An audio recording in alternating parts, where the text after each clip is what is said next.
Perfect. I told my daughter-in-law Tiffany when she announced that 25 members of her family were coming to spend Christmas at my house. I'm going on vacation.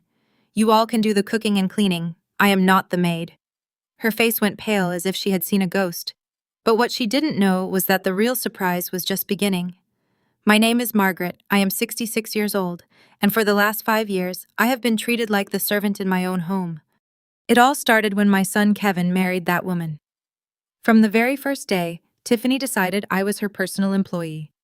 Margaret, get me some coffee. Margaret, clean this up. Margaret, cook for my guests. And I, like a fool, always obeyed. I thought it was how I could keep my family together, but I had reached my limit. That Tuesday in December, Tiffany swept into my kitchen as she always did, without knocking, with that fake smile I despised. She was wearing a ridiculously expensive red dress, undoubtedly paid for with my son's money. Her heels clicked against my ceramic tile like little hammers on my last nerve. Margaret, she said in that condescending tone she reserved for me, I have marvelous news. My entire family is coming to spend Christmas here. It's only 25 people. Only 25 people, as if that were a small number, as if I were a machine designed for cooking and cleaning. I saw the malice glinting in her eyes as she continued with her master plan. She settled into my kitchen chair, crossed her legs, and began to list them off as if reading a grocery list. I've already spoken with my sister Valeria, my cousin Evelyn, my brother-in-law Marco, my uncle Alejandro. Everyone is coming. My nieces and nephews will be here. My second cousins, Valeria's kids. It's going to be a perfect Christmas. She took a dramatic pause, expecting my usual panicked reaction. Of course. You'll handle everything. The food, the cleaning, serving the tables. Her words hit me like slaps. I remembered all the times I had prepared dinners for her friends while she took the credit. All the times I had cleaned up after her parties while she slept until noon. All the times I had been made invisible in my own house. Well, need 3 turkeys at least, she continued, ignoring my silence. And that chocolate silk pie you make too. Oh, and you'll have to decorate the entire house. I want it to look perfect for the Instagram photos. She waited for my typical, yes, Tiffany. But this time was different. This time something inside me had shattered for good. I looked her directly in the eye with a calm that surprised even me. Perfect, I repeated, watching her smile begin to falter. It will be a perfect Christmas for you all because I won't be here. The silence that followed was deafening. Tiffany blinked several times as if she hadn't heard correctly. Her mouth opened slightly, but no words came out. The clicking of her heels stopped abruptly. What do you mean? You won't be here. She finally managed to articulate, her voice trembling slightly. She sat up straighter in the chair, her perfect posture beginning to crumble. Exactly what you heard. I'm going on vacation. You all can cook, clean, and serve yourselves. I am not your employee. I watched the color drain completely from her face. Her hands began to shake. The coffee cup she was holding clinked against its saucer. For the first time in 5 years, Tiffany was speechless. But Margaret, she stammered.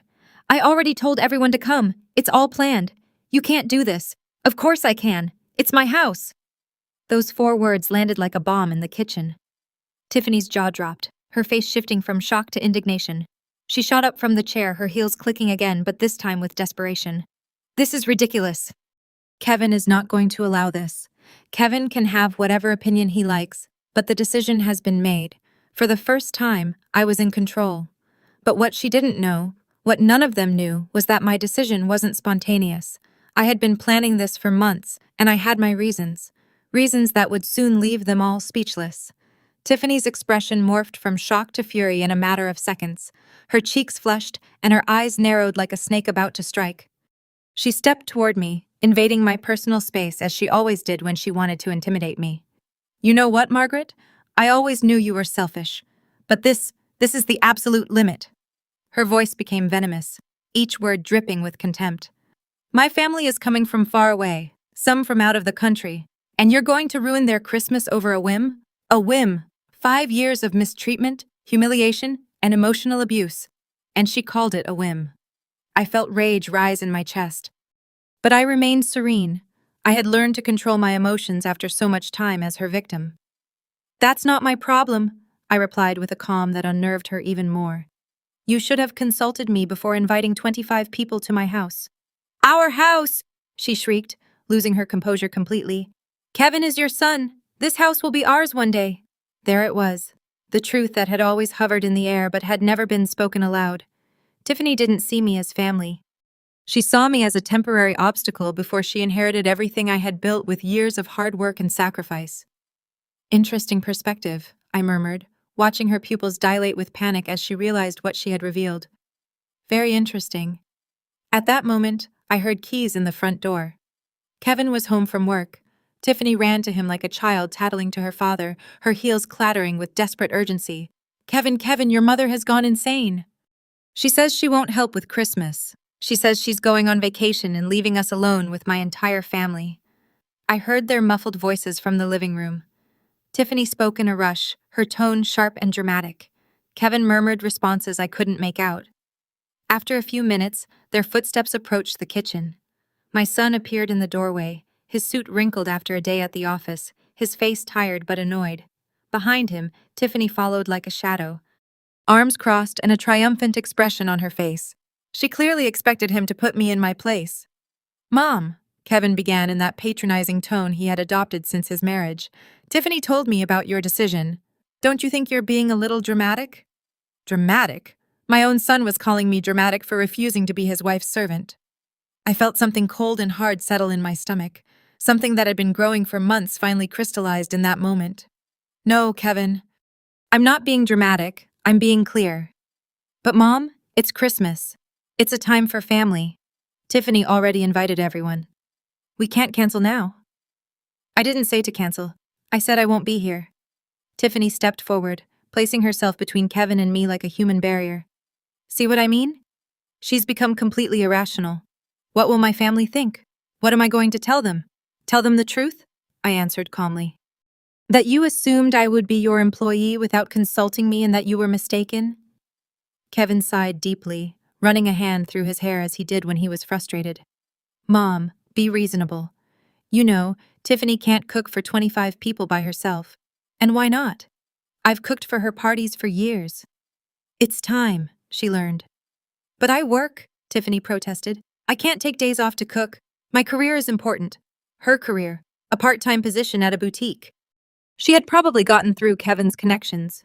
But of course, her career was more important than my time, my energy, my dignity. Then hire a caterer, I suggested with a sweet smile. There are many excellent options in the city. Catering costs a fortune, Kevin exclaimed. Why spend thousands of dollars when you can? He stopped abruptly, realizing what he was about to say. When I can do it for free, I finished for him. Like always, like the employee you think I am. The silence stretched between us like a widening crack. Tiffany and Kevin exchanged nervous glances. I could see the wheels turning in their heads, trying to find a way to manipulate me into giving in.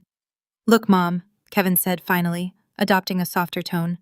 I know you've been a bit sensitive lately. Maybe you're going through some hormonal changes. Hormonal changes? Seriously? He was reducing me to a hysterical menopausal woman. The fury I had been containing began to boil beneath the surface, but I managed to keep my voice steady. There is nothing hormonal about this, Kevin. This is about one very clear thing, respect, and for 5 years, neither you nor your wife has shown me any.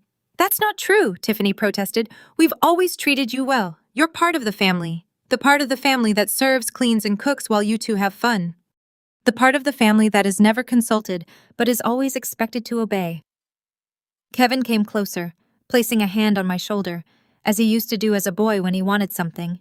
But he was no longer the sweet child I had raised. He was a man who had chosen his wife over his mother in every conflict for the past 5 years. All right, Mom. I understand you're upset, but think about it. It's just 1 week after Christmas. Everything goes back to normal. Normal. They're normal where I was invisible, except when they needed me. Where my feelings didn't matter as long as their life was comfortable. Where my house had ceased to be my sanctuary and had become their personal hotel.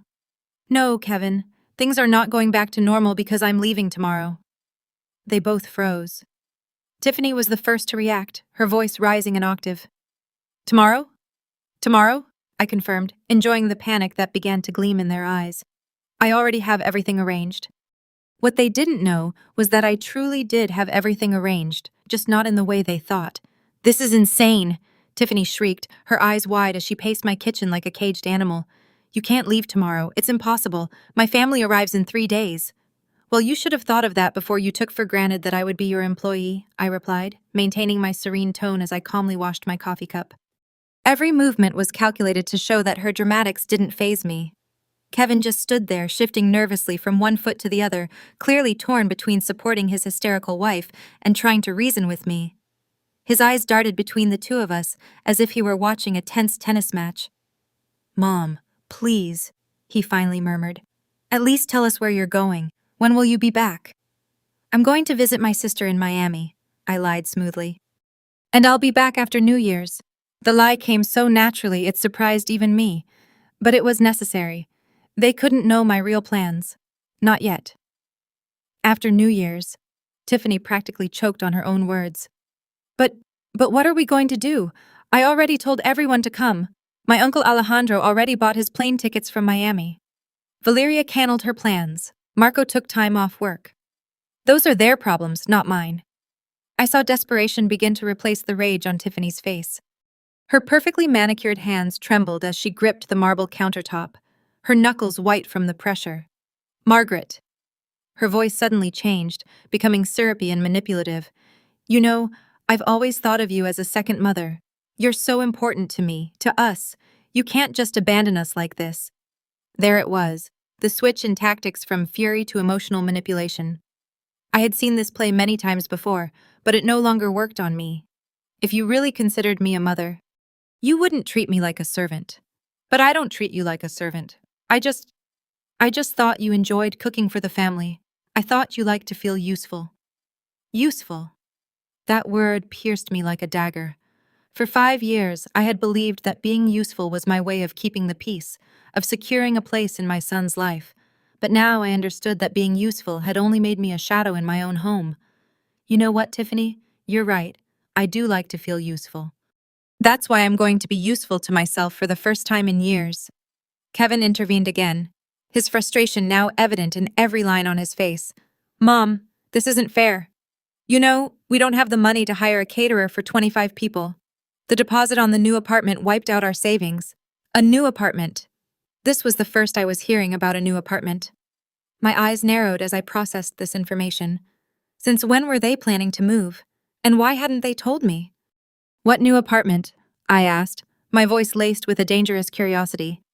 Tiffany and Kevin exchanged a guilty look.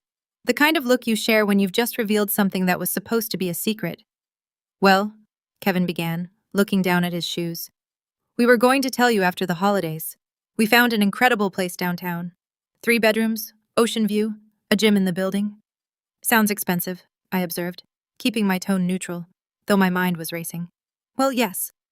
But it's worth the investment. And don't worry, we're not moving far. Only 30 minutes from here." 30 minutes, close enough to keep using my house as their personal restaurant, but far enough to have their privacy. "How convenient, and how do you plan to pay for it?" I asked, though I already had a suspicion about the answer. Tiffany's face suddenly lit up as if she'd found the perfect solution to all our problems. "That's why it's so important that we have a perfect Christmas. My uncle Alejandro is very generous when he's impressed, and my brother-in-law Marco has connections in real estate. If everything goes well, they could help us with Kevin's business." There it was, the real reason behind the grand Christmas celebration. It wasn't about family or tradition. It was about money, about impressing wealthy relatives to get financial favors. And I was the cornerstone of their manipulation scheme. "I see," I murmured, letting the silence hang as they both waited for my response. "So, you need your Christmas to be perfect to impress the rich family." "Exactly," Tiffany exclaimed, relieved that I finally understood the gravity of the situation. "I knew you'd get it. You're so smart, Margaret. You always know the right thing to do." The right thing. For 5 years, the right thing had been to sacrifice my comfort, my time, my dignity to make their lives easier. But now, I had a completely different perspective on what was right. "You're right, Tiffany. I know exactly what the right thing to do is. That's why my decision stands. I'm leaving tomorrow." The hope vanished from their faces like spilled water. Tiffany began to breathe rapidly on the verge of a panic attack. "You can't do this. You can't ruin our future over a tantrum. It's not a tantrum. It's a well-thought-out decision." "But what will my family think when they arrive and there's no one here to receive them? What will they think when they see there's no food prepared? They will think that their niece invited them without having the capacity to be a host. and they will be correct. Kevin stepped closer, his desperation now palpable. Mom, please, if you really need a vacation, we can postpone it. After New Year's, you can go wherever you want. For as long as you want, we'll pay for your trip, the hotel, everything. They'd pay for my trip. With what money? I wondered if they had just said the apartment deposit left them with no savings. But it didn't matter. Their offer was 5 years too late. The offer is tempting, Kevin, but my decision is made. This is emotional blackmail, Tiffany burst out, her mask of sweetness finally falling away completely. You're using our situation to manipulate us. Emotional blackmail. The words hung in the air like an unwitting confession.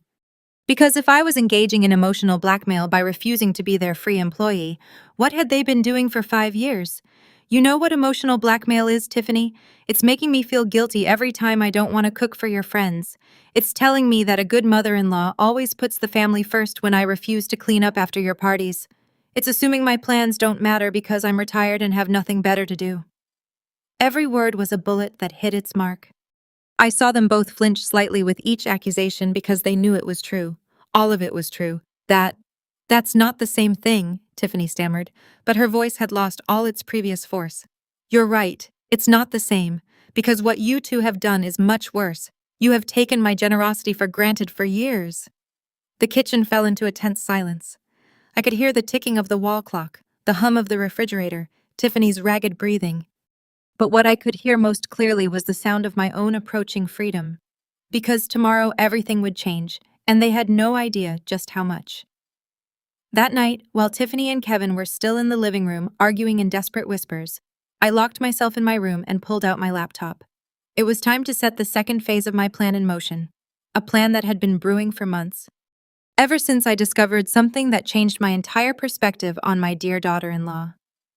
3 months earlier, while foolishly cleaning Kevin's home office, I had found a forgotten folder among his papers filled with bank statements, printed emails, and legal documents.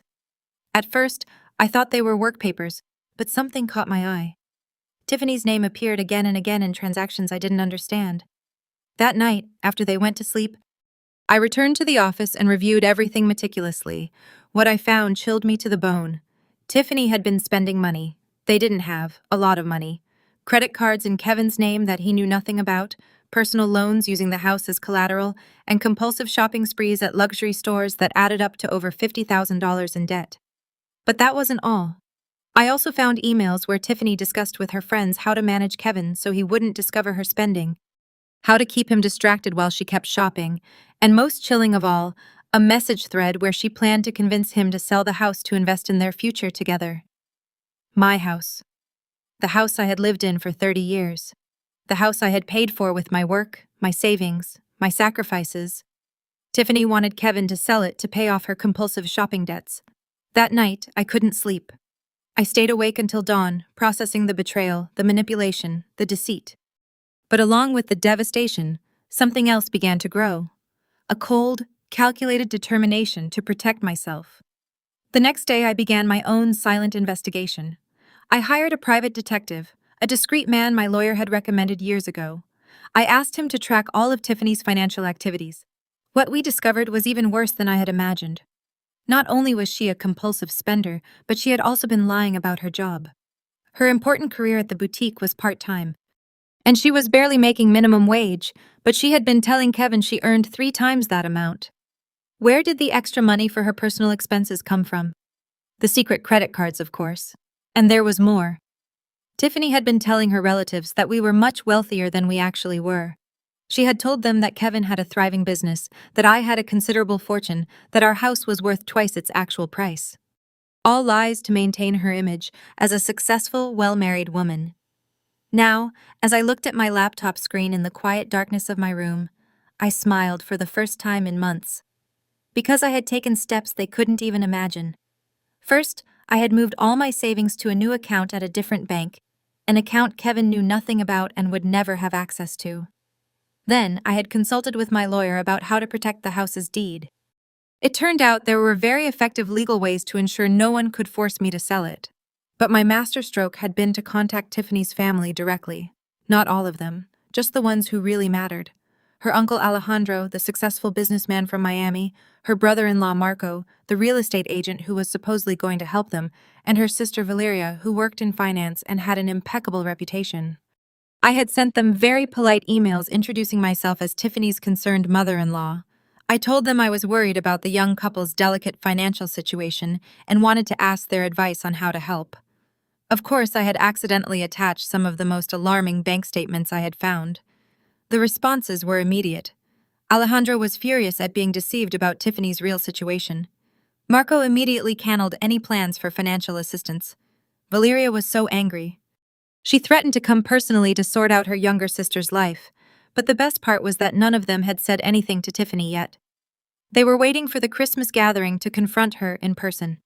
A gathering that would now be missing the host they expected, the food they were promised, and the festive atmosphere Tiffany had painted in her lies. My phone vibrated with a text message. It was from Alejandro. Mrs. Margaret, after reviewing the documents you sent, my family and I have decided to arrive a day earlier than planned. We want to speak with Tiffany about some important matters before the celebration. Would it be possible for you to receive us on the morning of the 23rd? The morning of the 23rd? Exactly when I would be packing my bags for my trip to Miami. What a perfect coincidence, I replied quickly. Of course, Alejandro, it will be a pleasure to have you. However, I must inform you that I will be leaving for a trip that same day. So Tiffany and Kevin will be your hosts. His response came in seconds. Perfect. That will be exactly what we need. I closed the laptop and lay back in bed, smiling in the dark. For 5 years, I had been the silent victim, the submissive mother-in-law, the free employee. But all that time, I had been observing, learning, understanding how my in-laws really worked. Tiffany thought she was so smart, so manipulative, so clever. But she had gravely underestimated the older woman who cleaned up her messes. She had assumed my age, and my apparent meekness meant I was helpless. Tomorrow morning, while she was still asleep, I would be packing my bags. Not for Miami, as I had told them. My real destination was a luxury hotel just an hour away, where I had booked a suite with an ocean view for the next 2 weeks. From there, I would have a front-row seat to the collapse of the little kingdom of lies Tiffany had built. I would watch her family discover her deceptions. I would watch Kevin finally open his eyes to the woman he had married. I would watch her whole perfectly manipulated world fall apart piece by piece. And best of all, I wouldn't have to lift a finger to make it happen. Tiffany had dug her own grave with years of lies and deceit. I had simply taken the shovel out of her hands and showed her family where to look. Outside, I could hear that the argument in the living room had finally ended. Footsteps on the stairs, doors closing, the tense silence of a house full of unresolved conflicts. But I slept deeply that night. For the first time in 5 years, I slept with the smile of someone who knows that justice, even when it's late, always arrives. At 6 o'clock in the morning, my alarm clock sang like the anthem of freedom. I got up with an energy I hadn't felt in years. I showered peacefully and began to pack my bags. Every garment I folded was another step toward my independence. Every item I stored away was a silent declaration that I was no longer anyone's employee. Tiffany and Kevin were still asleep. I could hear their deep breathing from the hallway as I carried my suitcases down the stairs. I had prepared a note which I left on the kitchen table next to the spare house keys. A brief but precise note. Have decided to leave early for my trip. The house is in your hands. Enjoy your perfect Christmas, Margaret. What the note didn't mention was that I had made a few additional preparations before leaving, like completely emptying the pantry and the refrigerator. After all, if they were going to host 25 people, they needed to learn to be responsible for buying food. I had also locked away all my good china, my elegant tablecloths, and my Christmas decorations in my bedroom. If they wanted to impress the rich family, they would have to get their own supplies. But my final touch had been to cancel the cleaning service that came twice a week, a service that I paid for, but for which Tiffany always took the credit for having a perfectly kept house. Starting today, she could experience what it really meant to keep a house clean on her own. The taxi arrived promptly at 7 in the morning. As the driver loaded my bags, I took one last look at the house where I had lived for 3 decades. A house that had been my sanctuary, then my prison, and now would once again be my fortress. Because even though I was leaving temporarily, this was still my house, and I had every intention of reclaiming it completely. The hotel where I checked in was everything I had dreamed of during my years of forced domestic service. A spacious suite with an ocean view, 24-hour room service, and most importantly, absolute silence. No one shouting for me from the kitchen, no one expecting me to appear with fresh coffee, no one assuming my time had no value. My phone started ringing at 10:47 in the morning.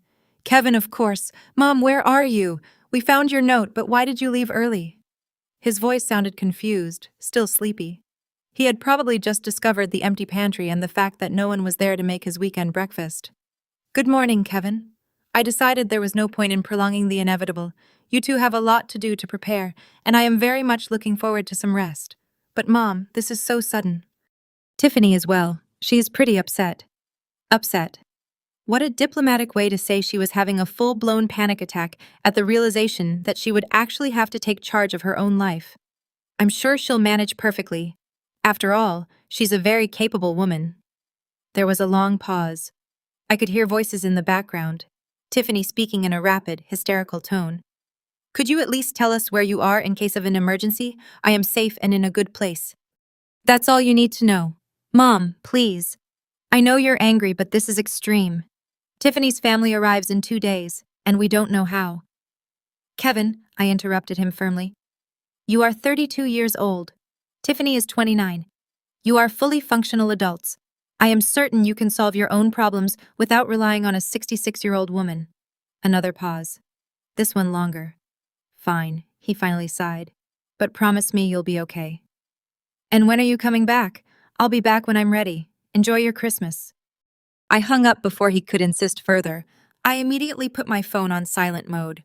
I knew the next few hours would be a constant bombardment of desperate calls and messages, but I had waited 5 years for this moment of peace. I wasn't going to let them ruin it. I ordered lobster thermidor from room service, something I would never have cooked for myself because it would have seemed too extravagant by the standards of austerity Tiffany had imposed in my own home. As I ate slowly, savoring every bite, my phone blinked constantly with silenced notifications. The best part was yet to come, because tomorrow morning, exactly as I had calculated, Tiffany's family would begin to arrive.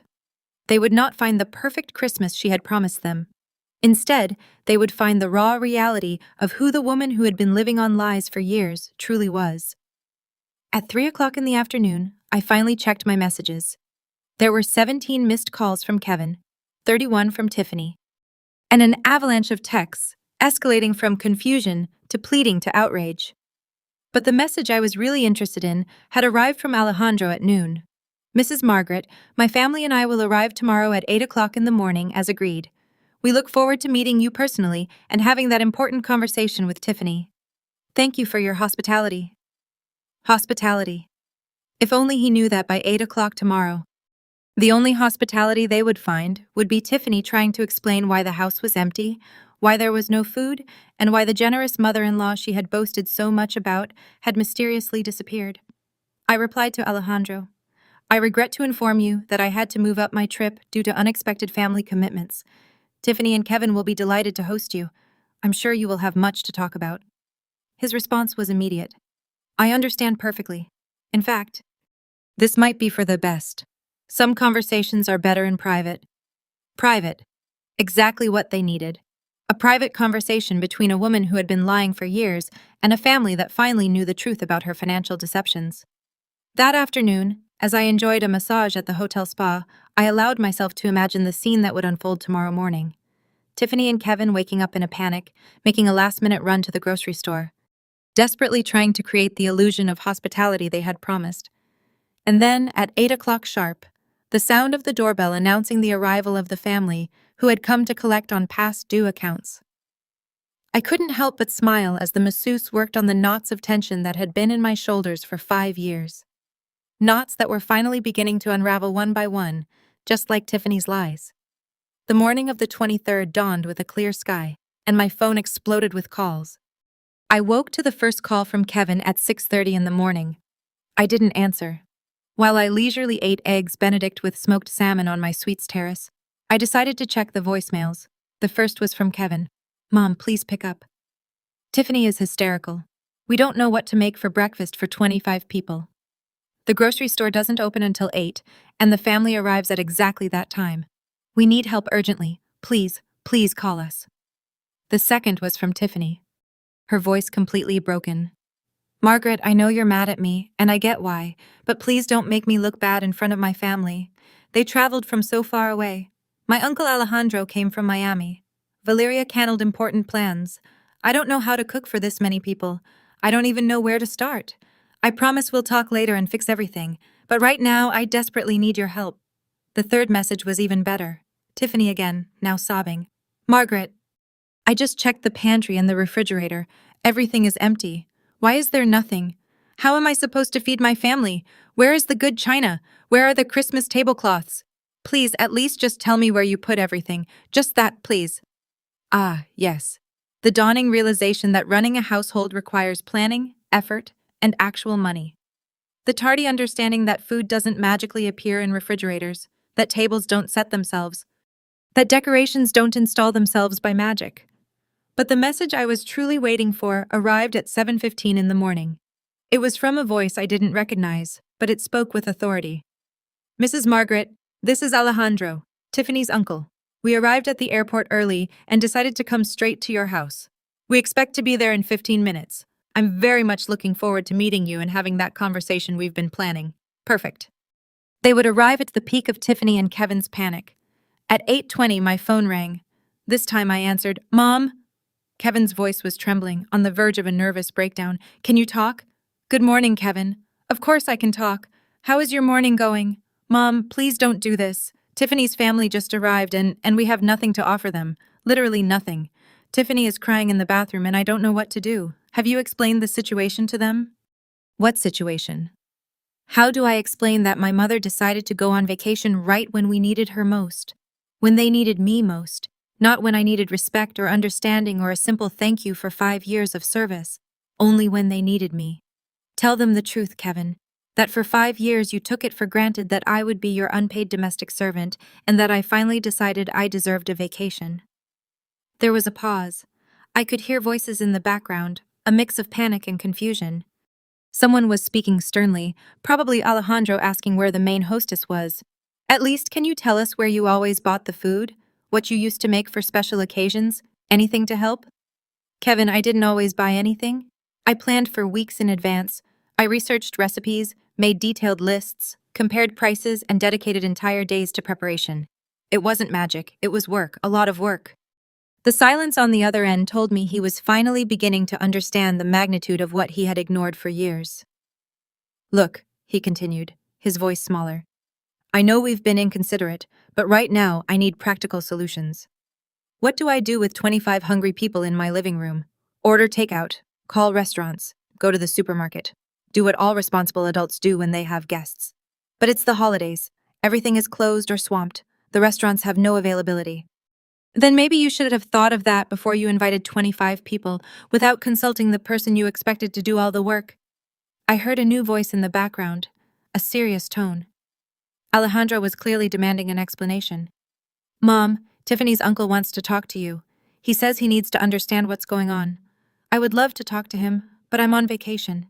Tell him Tiffany can explain everything perfectly. After all, she's the one who organized this gathering. Please, Mom. Just 5 minutes. He's very confused and a little upset. I think he can help us solve this. Help us again. It was all about helping them. It was never about what I needed, what I deserved, or how they had made me feel for years. Kevin, listen to me very carefully. For 5 years, every time you needed something, I was there. Every time Tiffany wanted to impress someone, I did the work. Every time you had problems, I was the solution. Today, for the first time in half a decade, you have to solve your own problems, and that is not my responsibility. But it's my family, he finally shouted, losing his composure. I heard Alejandro's clear voice in the background. Young man, I need to understand what kind of family gathering you organize. Where is the woman of the house? Where is the grandmother who invited them? Alejandro had clearly understood from his conversations with Tiffany that I was the matriarch who organized these events, the main hostess, the person responsible for the family's hospitality. And now there was no one. Just 2 confused adults finally facing the consequences of their own choices. Mom, please at least talk to him. Explain that there's been a misunderstanding. There is no misunderstanding, Kevin. There is a reality that you refused to see for years. And that reality is that without mutual respect, there is no functional family. I hung up. This time, I turned the phone off completely. It was time for the next phase. I went down to the hotel's business center. It was time to deploy the most delicious part of my plan. I sat at a computer and opened my email. I had several new messages from Tiffany's family. The first was from Valeria, the financially responsible sister. Dear Margaret, we've just arrived at your house and the situation is quite confusing. Tiffany told us you left for an emergency, but we don't understand why the house seems uninhabited. There is no food, no Christmas preparations, and frankly, Tiffany's attitude is very strange. Could we speak by phone? The second message was from Alejandro, his tone considerably more serious. Mrs. Margaret, I respect that you had to travel for an emergency, but I need to understand what is happening in this house. Tiffany cannot coherently explain why the food she promised is not here, why there are no Christmas decorations, or even why she did not know you would be gone. This does not align at all with the family picture she painted for us. Please contact me urgently. Perfect. It was exactly the opening I had been waiting for. I replied to both emails with a carefully constructed message. Dear Alejandro and Valeria, I deeply apologize for the confusion. I was forced to move up my trip due to circumstances I would rather not discuss over email. However, I believe it is important for you to understand Tiffany and Kevin's true situation before continuing with any Christmas plans. The documents I previously sent you reflect only part of the financial reality. If you truly wish to help Tiffany, I suggest you have a very frank conversation with her about her spending habits and her unrealistic expectations regarding family support. Sincerely, Margaret. I sent the message and waited. I didn't have to wait long. 20 minutes later, my hotel room phone rang. It was the front desk. Ma'am, you have a long-distance call. A mister. Alejandro says it's urgent. Put him through. Please. Alejandro's voice was tense but controlled. Mrs. Margaret, thank you for taking my call. I need to ask you some direct questions about my niece. Of course, Alejandro, I'm all ears. First, is it true that Tiffany has been asking you to cook and clean for all her family gatherings? That is correct. For the last 5 years, every time you have visited or she has had guests, I have handled all the preparations. And when she told us about the elaborate dinners and perfect events, was she organizing them, or were you? I planned everything from scratch. Tiffany took the credit. There was a long pause. I could hear voices in the background, clearly Alejandro arguing with someone. Second question, the financial statements you sent us, are they real? Completely real. I obtained them directly from my son's personal files, and Tiffany knows you discovered her debts number. Until today, she had no idea that I knew about her secret spending or her lies about her income. I see. His voice had turned to ice. One more question. Why did you decide to leave at this exact moment? Because I grew tired of being treated like a domestic servant in my own house. Tiffany assumed I would cook for 25 people without even asking if I was available or willing. The silence that followed was long and tense. Finally, Alejandro spoke, his voice dripping with disappointment and contained anger. Mrs. Margaret, my family owes you an apology. Tiffany has been lying to us for years. She painted a pictures of you as a prosperous family where she was the perfect organizer. She asked us for financial help to expand Kevin's business when apparently the money was to pay off her compulsive shopping debts. I'm afraid so, and we like fools were ready to help because we believed she had proven herself to be responsible and successful when in reality, you have been the one keeping everything running while she took the credit. Well, now we know, and let me tell you, my family does not tolerate this kind of deceit. Tiffany is going to have some very serious explaining to do. Alejandro, if I may suggest something, please. I think it would be beneficial for Tiffany to face the natural consequences of her decisions. She has lived in a bubble of privilege where others solved her problems. Perhaps it's time for her to learn to be truly independent. I completely agree. In fact, I have some news for her that is going to change her perspective drastically. The supposed financial support she was expecting from the family for her husband's business, well, that was entirely dependent on her demonstrating fiscal responsibility and transparency. After seeing these documents and the current situation, I can assure you there will be no support. My smile widened. I understand. But there's more. My brother-in-law, Marco, who was going to help them with real estate connections, is also very upset. Apparently, Tiffany had asked him to evaluate some properties for investment, including the house where you live. Did you know about this? This was new. I hadn't known Tiffany had gone so far as to ask Marco to evaluate my house for a sale. No, I did not know that. Well, Marco is furious. He invested time and resources based on false information. He feels completely deceived. Which brings me to my main point. My family has decided that this perfect Christmas is going to become a family intervention. Tiffany will have to explain every lie, every deception, every manipulation, a family intervention. This was even better than I had planned. Not only would Tiffany have to face the logistical disaster of her party, but she would also have to account for years of deceit before her entire family. And what about the other relatives? They are all aware of the situation now. For dinner tonight, the whole family will know the truth about Tiffany. And does she know? Not yet, but she's about to. I could hear voices rising in the background. Things were clearly escalating at my house. Mrs. Margaret, I have to go deal with this situation, but I want you to know that my family respects you enormously for enduring this for so long and for having the dignity to walk away. Thank you, Alejandro. That means a great deal to me. One more thing.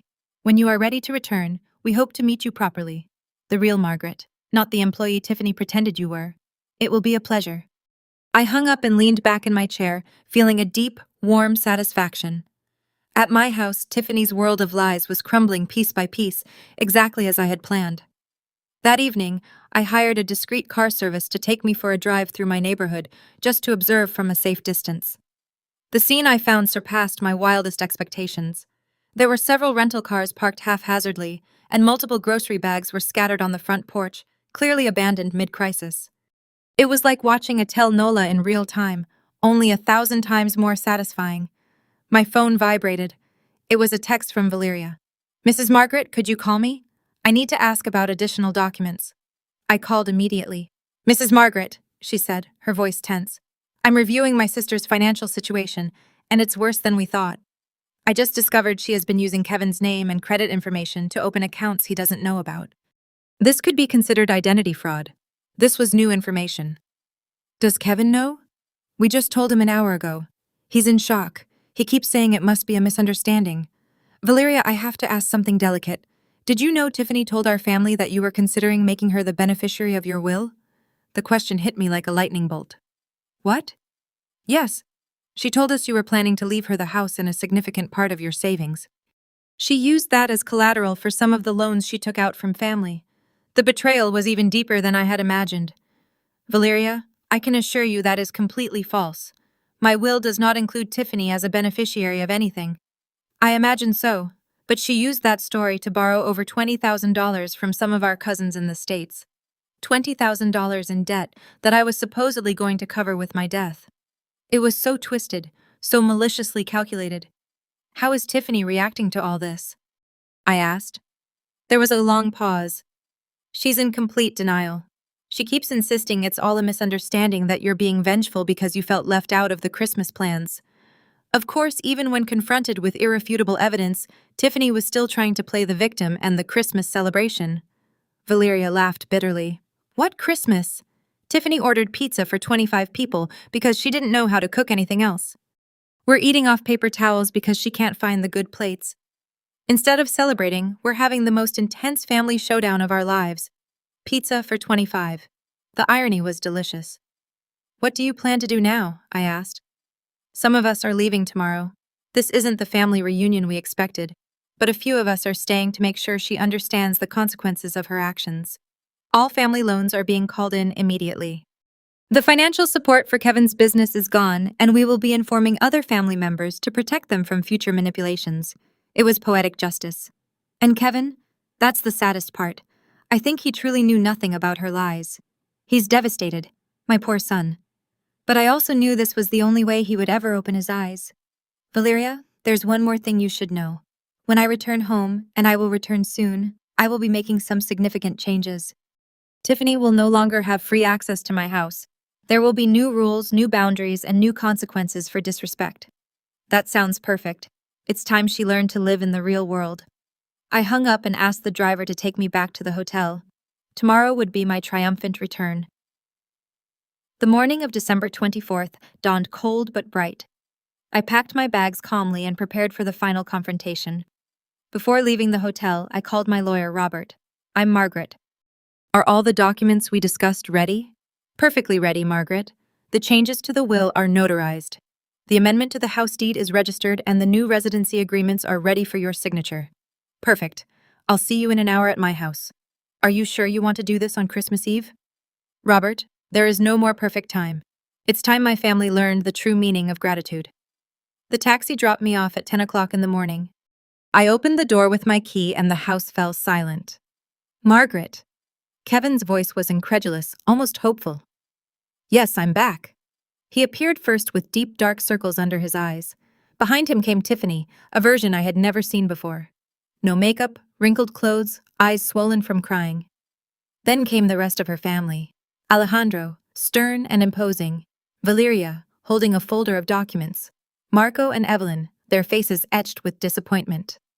Mrs. Margaret, Alejandro said, extending a hand respectfully. It is an honor to finally meet you. We are deeply sorry to have met under these circumstances. The honor is mine, Alejandro. And don't worry, sometimes the truth needs to come out dramatically. Just then the doorbell rang.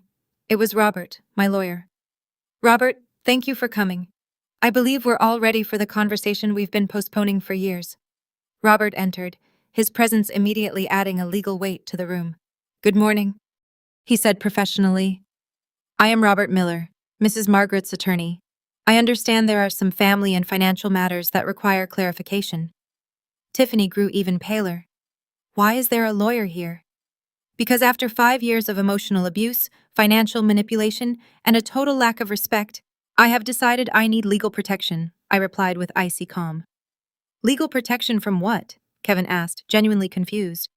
From your wife's attempts to use my future death as collateral for loans? From her plans to convince you to sell my house to pay off her compulsive shopping debts? From her unauthorized use of your credit information? Need I continue? The silence was absolute. Tiffany slumped onto the sofa, finally understanding her world of lies had completely collapsed. Robert, I said, shall we proceed? Very well.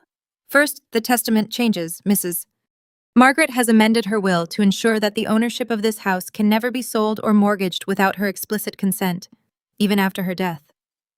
The house will be transferred into a family trust that protects Kevin's interests, but prohibits any financial speculation. Tiffany began to cry silently. Kevin looked shocked, but also for the first time genuinely ashamed. Second, Robert continued, the new terms of residency. Tiffany no longer has unrestricted access rights to this property. Any visit must be coordinated in advance and approved by Mrs. Margaret. What does that mean exactly? Kevin asked, his voice trembling.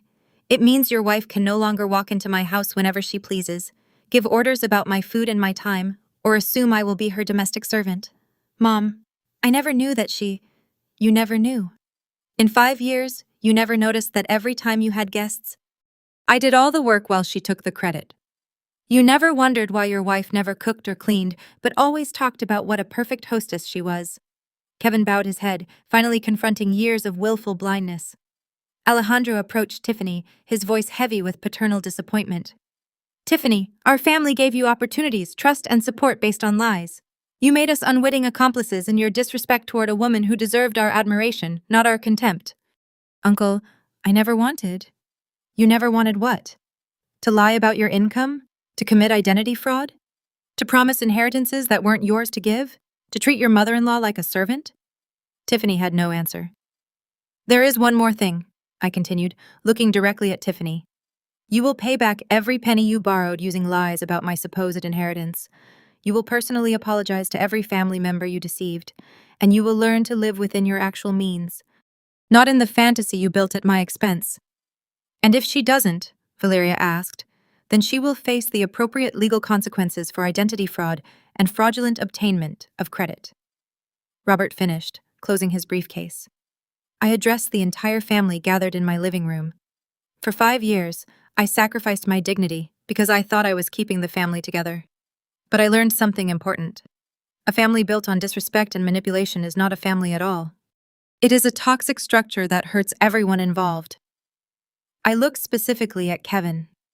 Son, I love you, but you have to decide what kind of man you want to be. One who allows his wife to abuse his mother, or one who defends respect and honesty in his family. Finally, I looked at Tiffany, and you have to decide if you want to be a responsible adult who faces the consequences of her actions, or continue to be a manipulative child who expects others to solve the problems she creates. The clock struck noon on Christmas Eve. Now, I said with a smile I had been saving for months, those who wish to stay for a Christmas based on honesty, respect, and real gratitude are welcome. Those who prefer to continue living in fantasies and manipulations may leave. For the first time in 5 years, I was in total control of my house, my life, and my future. And I had never felt a freedom so